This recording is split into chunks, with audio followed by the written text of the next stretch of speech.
दक्ष foundation बच्चों को अपने कला के जरिए आत्मनिर्भर बनाने की कोशिश करता है। यहाँ पर समाज के लिए मिसाल पेश करते हुए दक्ष फाउंडेशन न सिर्फ बच्चों को ही बल्कि युवाओं और युवतियों को भी शिक्षित करता है। साथ ही पीएम मोदी द्वारा खेलो इंडिया को आगे ले जाते हुए महिलाओं को खेल क्षेत्र में आगे भी बढ़ाने का मौका देता है। बच्चों को बुक्स और बैग की सुविधा भी दी जाती है। इन्हीं सब पर चर्चा करने के लिए द टुडे न्यूज ने बात की दक्ष फाउंडेशन के संस्थापक सुनील कुमार जी से। आपका बहुत देखिए, दक्ष नागरिक फाउंडेशन जो है ये एक्चुअली गरीबों का ही परिवार है, क्योंकि मैं अपनी लाइफ में ही मैंने स्ट्रगल किया है।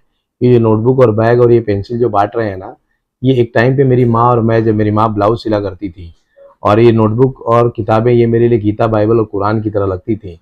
हम लोग तो पहाड़ों पे चढ़ के घंटों लाइन लगा के ये नोटबुक को लेते थे। तो मैं ये सोचता हूँ कि अगर वो भी एक एनजीओ ने मुझे नोटबुक दी और मैं उससे कुछ कर पाया, तो मुझे ऐसा लगता है कि मैं भी अगर नोटबुक बांटूंगा और कोई भी बच्ची इससे पढ़ लेगी या कुछ कर लेगी, तो मैं उनके दिलों में जिंदा रहूंगा। और नारी शक्ति को एजुकेट करना, माननीय प्रधानमंत्री जी का भी यही बोलना है, बेटी पढ़ाओ बेटी बचाओ। और हम भी इसी कार्य को आगे इस कार्य में थोड़ा सा सहयोग करने की कोशिश कर रहे हैं। और हम इसमें उन जगहों पे जा रहे हैं जहाँ पे बेटियों को एक्चुअली नहीं पढ़ाया जा रहा है, उन्हीं से काम करके बेटों को पढ़ाया जा रहा है। अच्छा, इस चीज को लेकर आपके दिमाग में आइडिया कहाँ से आया? ये दिमाग का आइडिया मेरा खुद का है, क्योंकि मेरी माँ बचपन में ब्लाउज सिलती थी। बचपन में हम लोग, मेरी माँ बहुत सारे छोटे मोटे काम करते थे। मैंने वड़ा पाव बेच के, बर्तन मांज के, होटल में वेटर का काम करके मैंने पढ़ाई की है। मैंने पहली से लेकर 7वीं तक, मुझे यहाँ तक कि चप्पल भी नहीं मिलती थी। तब ये नोटबुक, बैग और मुझे सैंडल भी एक एनजीओ ही देती थी। उस एनजीओ का नाम कासप्लान है। उसी एनजीओ से मैं इंस्पायर्ड हूँ।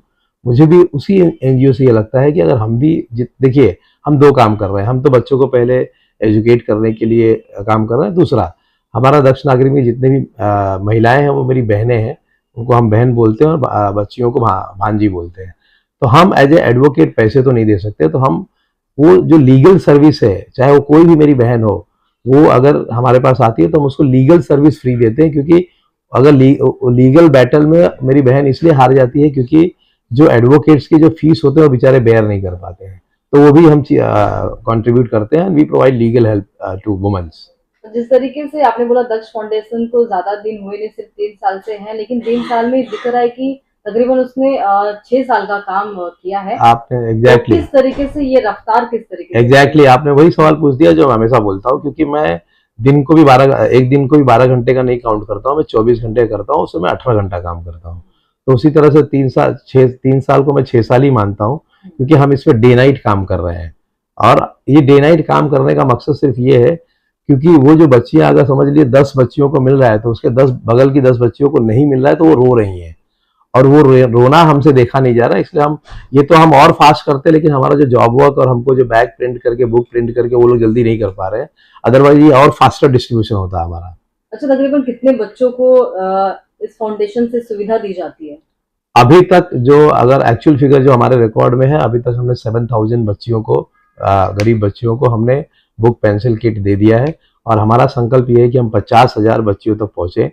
और सबसे बड़ा संकल्प मैंने अपने जन्मदिन पे लिया था 2 अक्टूबर को, जिसका नाम मैंने मामा भांजी दिवस रखा है। और मैंने बोला है कि जब तक मैं दक्ष लॉ कॉलेज बच्चियों के लिए नहीं बना लूंगा, अपनी भांजियों के लिए, तब तक मैं और मेरी फैमिली अपना बर्थडे या कोई भी फंक्शन नहीं करेंगे।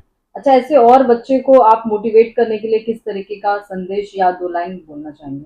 देखिए, बच्चों से मेरा रील भी दिखाया। बच्चों से मैं सिर्फ एक ही बात बोलता हूँ कि गरीबी के अंधकार को अगर हटाना है, अंधकार से प्रकाश की ओर जाना है, तो पेंसिल उठाना पड़ेगा, पेन उठाना पड़ेगा।